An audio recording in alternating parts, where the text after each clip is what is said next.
ताज्या बातम्यांसाठी महान करेला सबस्क्राइब करा आणि बेल आयकॉनला क्लिक करा। इगतपुरीत वादळी वाऱ्यासह मुसळधार पावसाचा कहर, शहरात वीज पुरवठा खंडित। नाशिकमधील इगतपुरी शहरात मंगळवारी सायंकाळच्या सुमारास वादळी वाऱ्यासह मुसळधार पावसाने जोरदार हजेरी लावली। सुमारे अर्धा तास विजेच्या कडकडाटासह पावसाचा जोर कायम होता। अचानक आलेल्या या पावसामुळे जनजीवन विस्कळीत झाले असून शहरातील अनेक भागांमध्ये झाडे कोसळल्याच्या घटना घडल्या आहेत।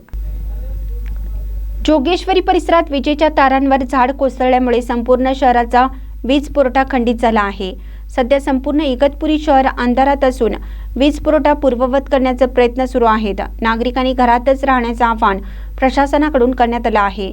दरम्यान मध्य रेल्वेच्या इगतपुरी जवळील अप लाईनवर एक झाड कोसळले, मात्र रेल्वे प्रशासनाने तात्काळ घटनास्थळी पोहोचत झाड हटवले आणि अर्ध्या तासात मार्ग मोकळा करून दिला।